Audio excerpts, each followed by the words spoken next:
فتنوں کے دور میں کیا کرنا چاہیے، فتنوں سے بچنے کے اسباب کیا ہے، اسی حوالے سے ہم بات کر رہے تھے۔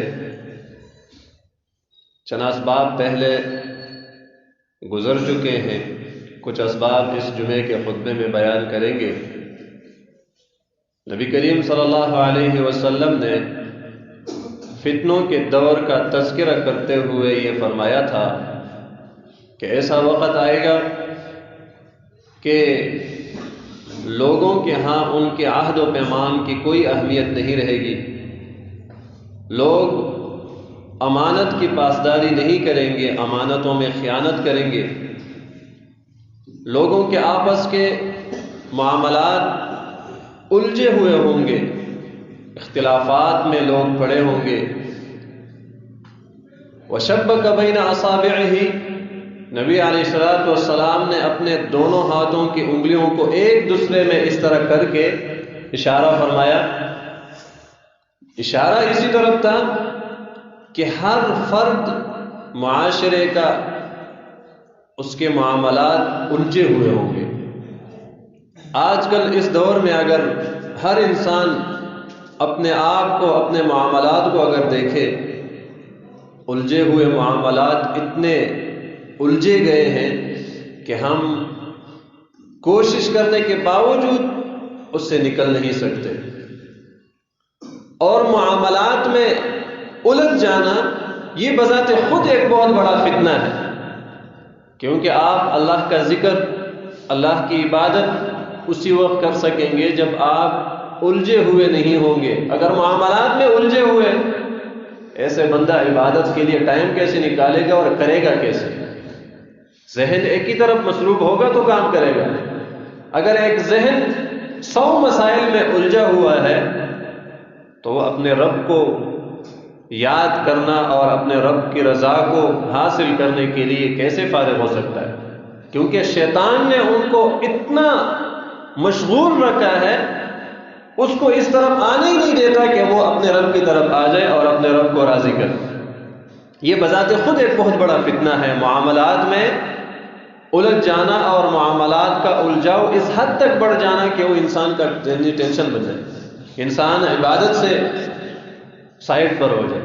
اور یہ ہوتا ہے، کئی لوگوں کے ساتھ یہ آزمائش آئی بھی ہے، کچھ لوگ اس آزمائش سے گزر رہا ہے، اس فتنوں کے شکار معاشرے میں ہر تیسرا بندہ اس فتنے کا شکار ہے، جس کا ذکر نبی علیہ السلام نے اس حدیث میں کیا ہے۔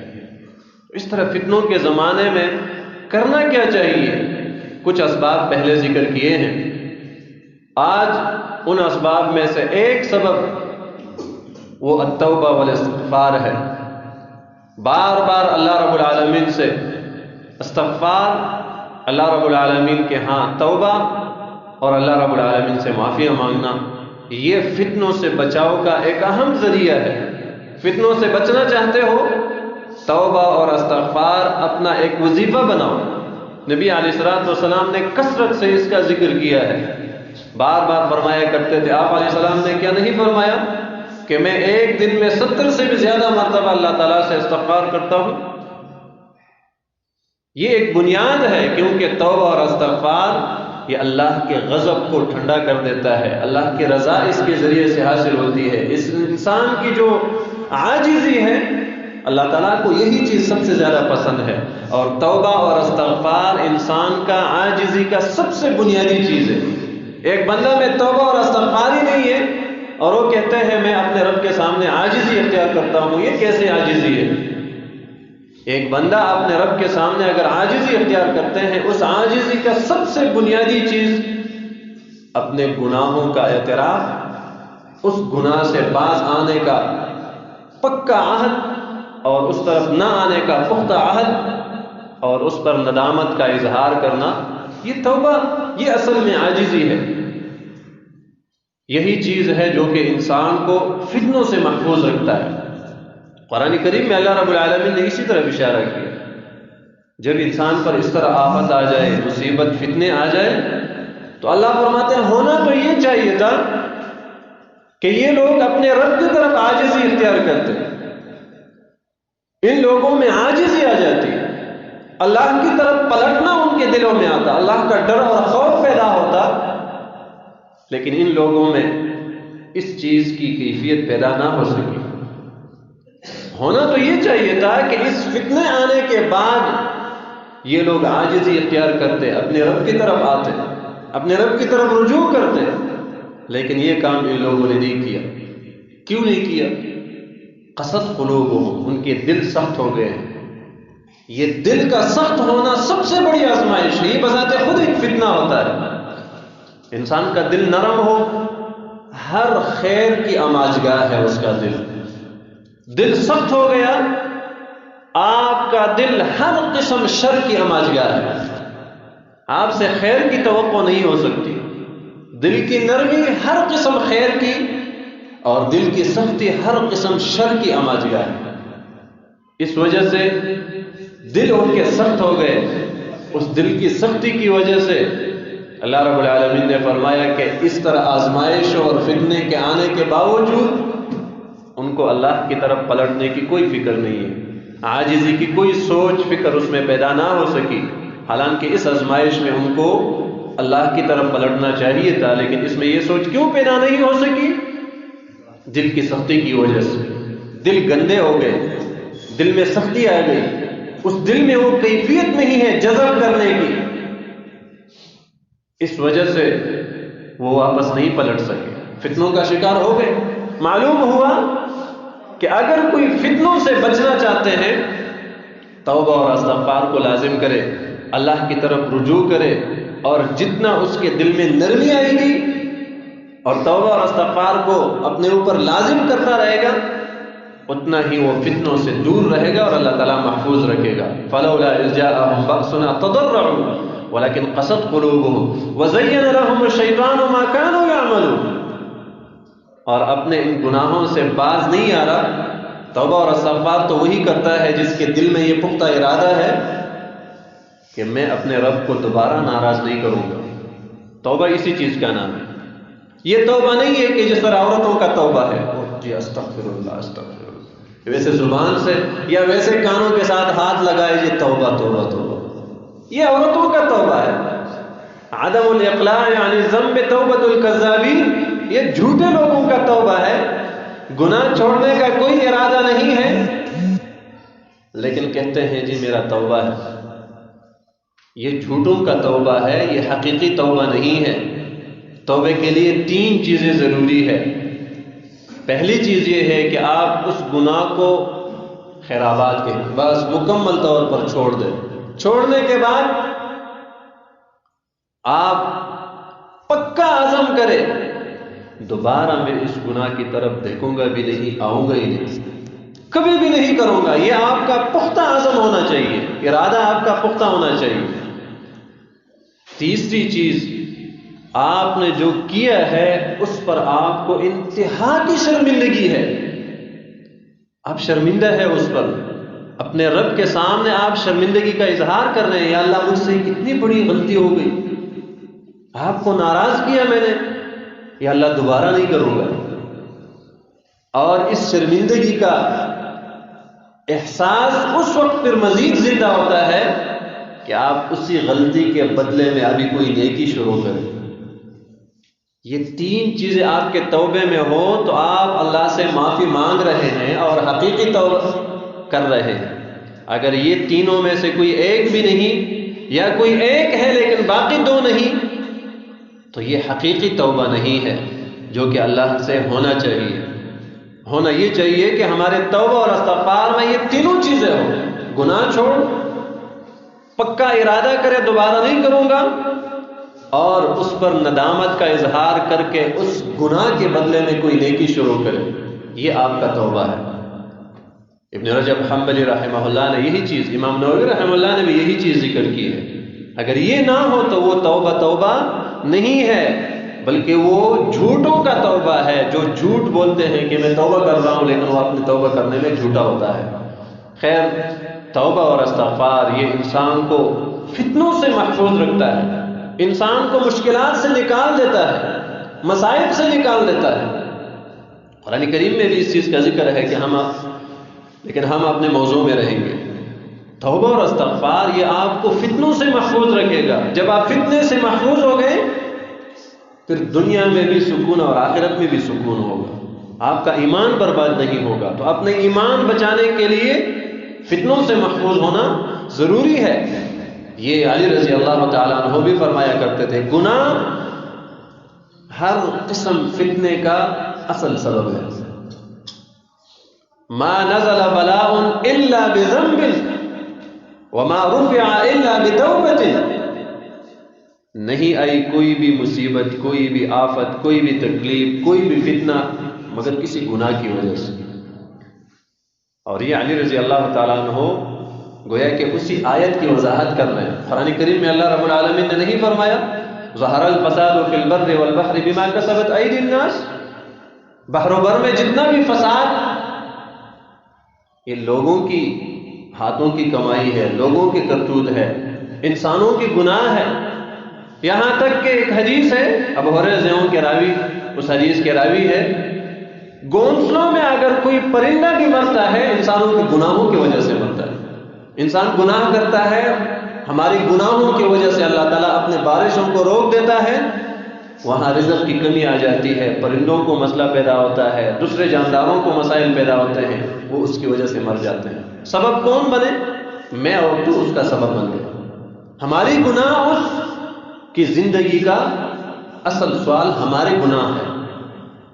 ہمارے گناہوں کی وجہ سے اس کو یہ مسئلہ پیش آیا. ظہر الفساد فی البر والبحر بما کسبت ایدی الناس. کوئی بھی فتنہ جب بھی آتا ہے وہ ہمارے گناہوں کی وجہ سے آتا ہے، اور ہم جس فتنے کا شکار ہوتے ہیں وہ بھی کسی گناہ کی وجہ سے ہم اس فتنے میں پھنس جاتے ہیں. علی رضی اللہ تعالیٰ عنہ کا یہ قول ما نزل بلاء الا بذنب وما رفع الا بتوبۃ، اور کوئی بھی فتنہ ختم نہیں ہوا مگر توبے کی وجہ سے وہ اٹھ چکا ہے. اگر آپ چاہتے ہیں کہ مجھ سے یہ فتنہ اٹھ جائے، یہ مصیبت، یہ آفت، یہ تکلیف ختم ہو جائے، میں اس سے محفوظ ہو جاؤں، توبہ اور استغفار اس کا سب سے بہترین چیز ہے. گناہ کا چھوڑنا اس کا سب سے بہترین علاج ہے. گناہ کو چھوڑیں اور توبہ اور استغفار کی طرف آئے، آپ اس مصیبت کا، اس آفت اور فتنے کا شکار نہیں ہوں گے. اللہ تعالیٰ آپ کو محفوظ رکھے گا. پہلے سے آپ گناہوں میں مبتلا ہے، نئی گناہ آئے گی آپ اس کو بھی ویلکم کریں گے، آپ کو خوشی سے وہ گناہ آپ کی طرف آئے گی اور آپ خوشی سے اس کا استقبال کریں گے، کیونکہ پہلے سے آپ ان چیزوں کے عادی ہو چکے ہیں. وما رفع الا بتوبۃ، کوئی بھی فتنہ نہیں اٹھا مگر توبے کی وجہ سے اٹھا ہے. اگر آپ چاہتے ہو کہ یہ فتنہ اٹھ جائے، یہ مصیبت ختم ہو جائے، یہ تکلیف ختم ہو جائے، توبہ اور استغفار سے یہ ختم ہوگا. ما اصابکم من مصیبت فبما کسبت ایدی الناس ویعفو عن کثیر.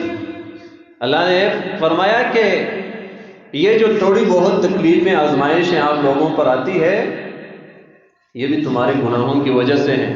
یہ جتنے بھی فتنوں کے شکار آپ ہو گئے ہیں یا ہونے والے ہیں، یہ فتنے بھی تمہارے گناہوں کی وجہ سے آتے ہیں. وہ پھر الگ بات ہے کہ کوئی اس میں پھنس جاتا ہے، کوئی اللہ تعالیٰ کے فضل سے اس سے محفوظ ہوتا ہے، لیکن آتے ہمارے گناہوں کی وجہ سے. اللہ کی طرف سے آزمائش ہے لیکن بنیاد ہماری گناہ ہے. ظہر الفساد فی البر والبحر ما اصابکم من مصیبت فبما کسبت ایدی الناس. اور قرآن کریم میں اللہ رب العالمین نے کیا فرمایا؟ ان اللہ لا یغیر ما بقوم حتی یغیروا ما بانفسہم. یہ قرآن ہے. آپ خود اپنے آپ کو نعمتوں سے نکالنا چاہتے ہیں. نہیں جی میں تو نہیں چاہتا، میں تو چاہتا ہوں کہ میری پوری زندگی نعمتوں میں گزرے. تو پھر اللہ کی نافرمانی کیوں کرتے ہو؟ آپ تو چاہتے ہیں کہ میں فتنوں کا شکار نہ ہوں، اسی طرح ایمان کی نعمت میں رہوں، لیکن آپ اپنے ایمان کو اور اپنی ایمانی حلاوت کو، اپنے ایمان کے مٹھاس کو اللہ کی نافرمانی کی وجہ سے آپ زائل کر رہے ہیں. امام ابن القیم رحمہ اللہ نے کیا فرمایا؟ ما زالت النعمہ الا بذنب. کوئی بھی نعمت زائل نہیں ہوئی مگر کسی گناہ کی وجہ سے زائل ہوتی ہے۔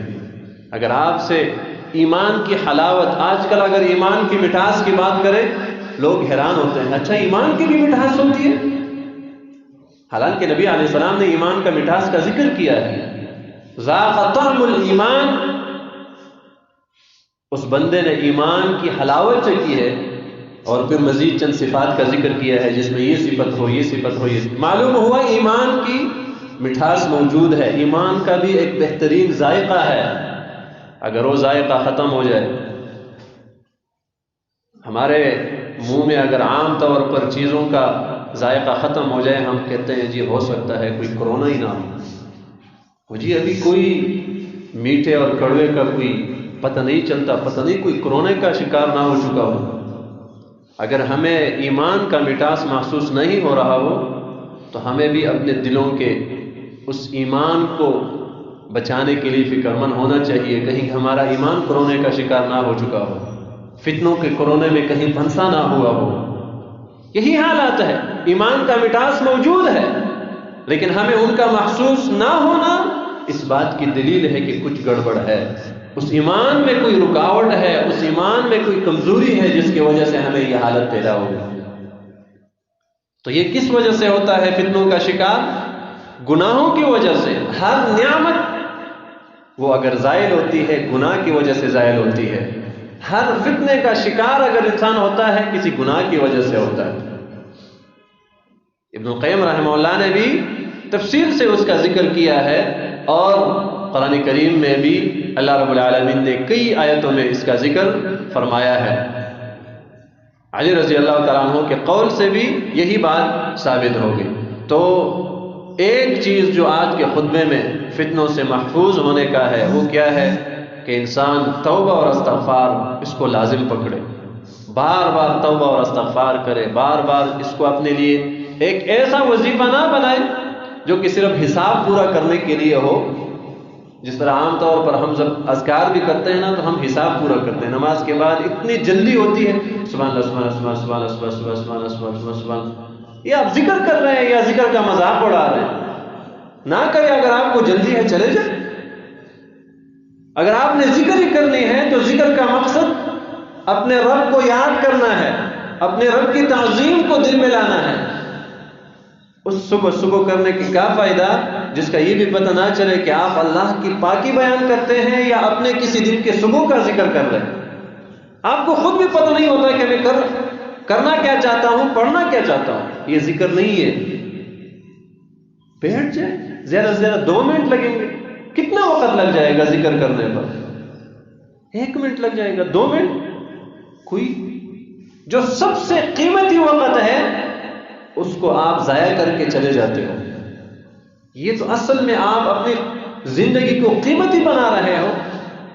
یہ ہماری زندگی برف کے ٹکڑے کی طرح ہے، اور اس برف کے ٹکڑے کی طرح ہے جو کہ سورج کی روشنی میں پڑی ہے۔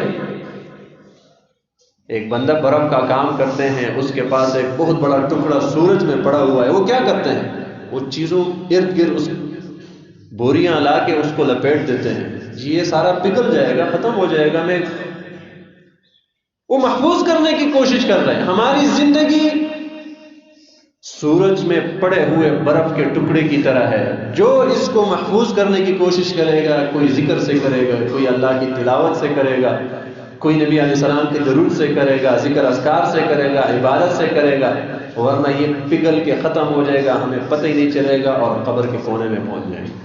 ہوشیار وہی ہے جو اس کو لپیٹے، وہ اس کو محفوظ کرنے کی کوشش کرے، نماز کے بعد ذکر کرے، طریقے سے کرے، عاجزی سے کرے، صرف حساب پورا نہ کرے، خیر توبہ اور استغفار طریقے سے کرے، اور ایسا استغفار کرے کہ آپ کا دل مطمئن ہو جائے کہ انشاءاللہ میرے رب نے مجھے ضرور معاف کیا ہوگا، کیونکہ میں نے پکے سچے دل سے اپنے رب سے معافی مانگی ہے۔ یہ توبہ ہے، اور ایسے توبے سے آپ فتنوں سے محفوظ ہوں گے، فتنوں کے شکار نہیں ہوں گے۔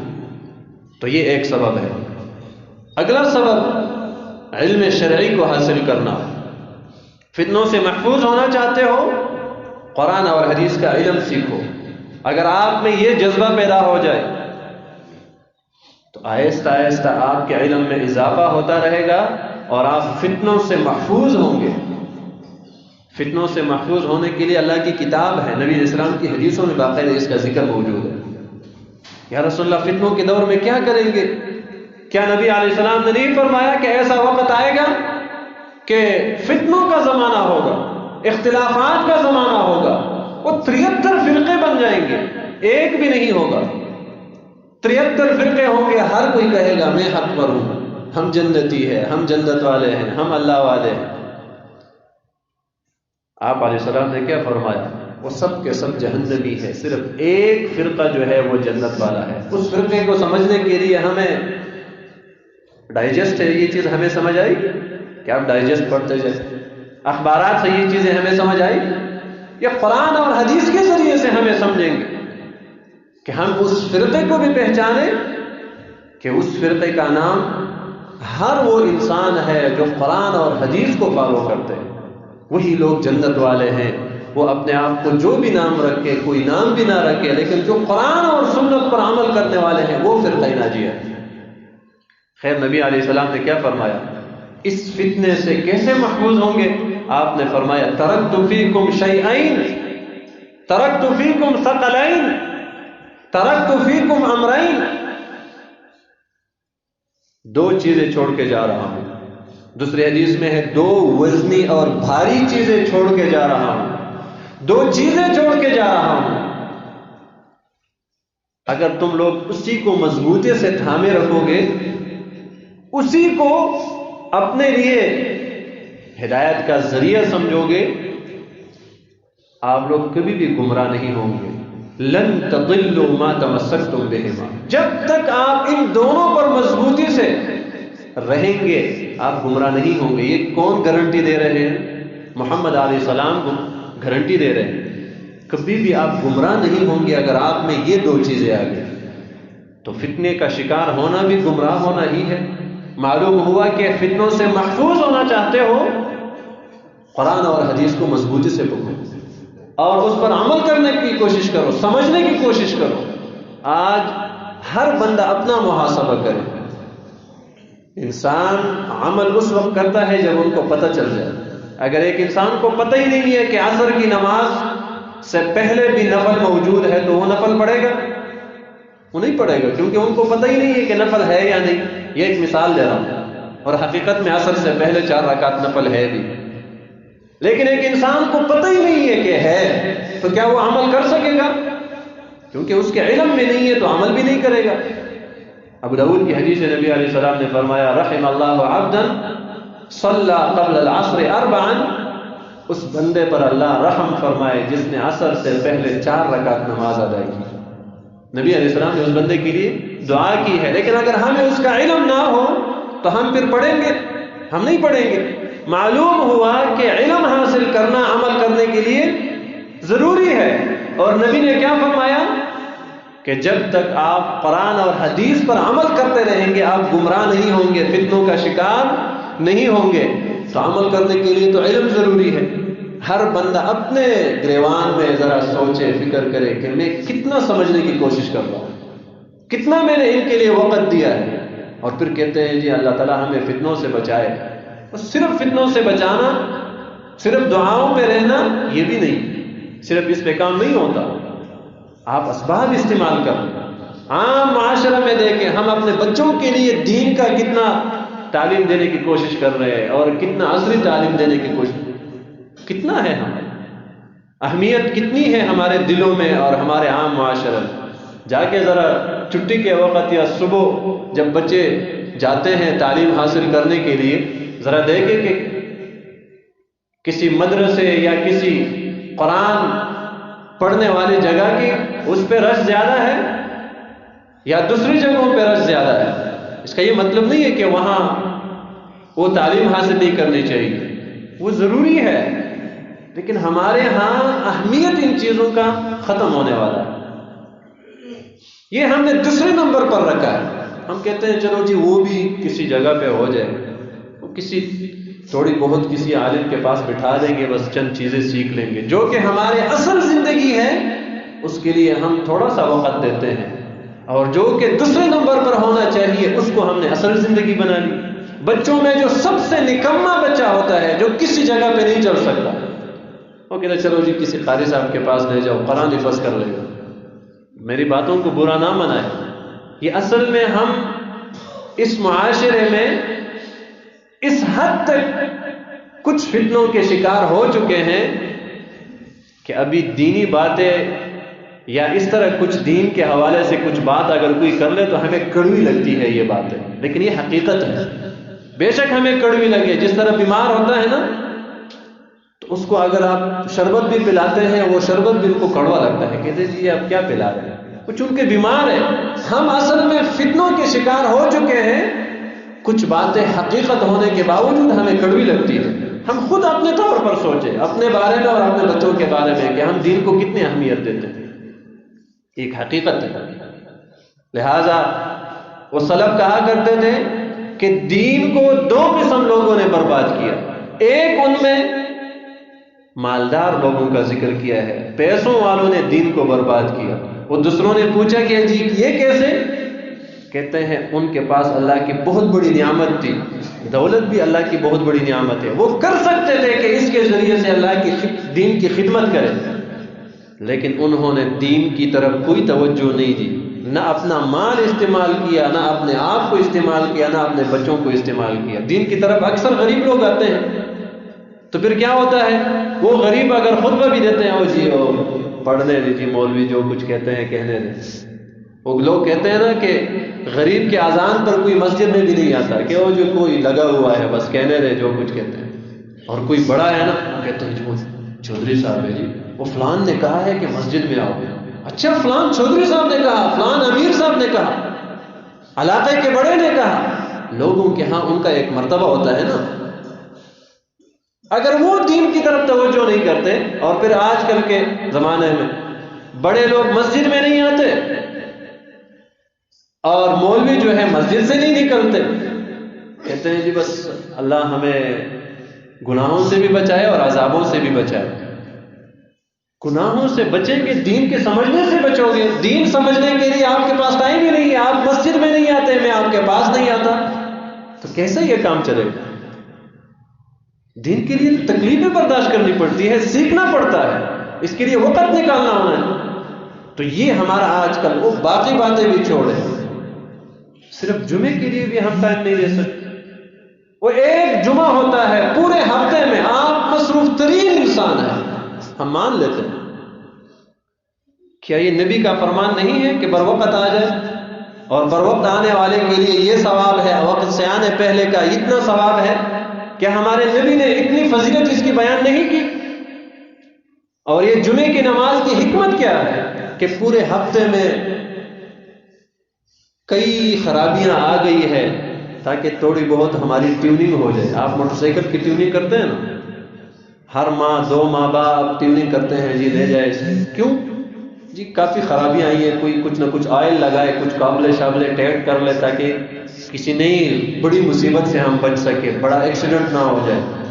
وہ ہمارے زندگی میں بہت بڑے بڑے ایکسیڈنٹ آنے والے ہیں اگر ہم ہر ہفتے میں ایک مرتبہ اپنی ٹیوننگ نہ کریں، اور اس کے لیے ہم تیاری نہیں ہے. ہم عین اسی وقت آنے کی کوشش کرتے ہیں جب 1 منٹ 2 منٹ رہ جائے، بس نماز کھڑی ہو جائے اور ہم بھی کہیں کہ اللہ اللہ خیر ہم نے نماز پڑھی. یہ کیا ہے؟ ہم اس دین کو اہمیت کب دیں گے اور کب اس کو سمجھنے کی کوشش کریں گے؟ باقی دنوں میں بھی ٹائم نہیں ہے، جمعے کے دن بھی ٹائم نہیں ہے، جو کہ اصل حقیقت یہی ہے کہ جمعے کے لیے امام کو ممبر پر بیٹھنے سے پہلے آنا چاہیے. اصل حقیقت یہی ہے.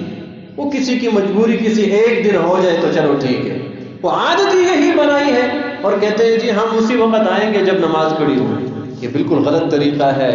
اللہ کے نبی کا یہ طریقہ نہ رہا ہے، نہ ہے اور نہ ہوگا. یہ آپ ذہن میں رکھیں. ٹھیک ہے ہمارے مصروفیات اپنی جگہ پہ، لیکن اس کو عادت بنانا یہ ہمارے اسلام میں اس کی بالکل اجازت نہیں ہے. اس کو عادت نہیں بنانا چاہیے. کسی وقت آپ کی مجبوری بن جائے اور آپ لیٹ ہو جائے وہ ایک الگ بات ہے. جمعے کے خطبے کو اہمیت دے. یہ نماز کا اور جمعے کا ایک اہم حصہ ہے، اور اسی کے ذریعے سے ہماری ٹیوننگ ہوتی ہے، اسی کے ذریعے سے ہم دین حاصل کریں گے، تھوڑی بہت بات ہمارے ذہنوں میں دل و دماغ میں بیٹھ جائے گی اور وہ ہمارے لیے ہدایت کا ذریعہ بن سکتا ہے۔ اللہ رب العالمین ہمیں قرآن اور حدیث سمجھنے عمل کرنے کی توفیق عطا فرمائے۔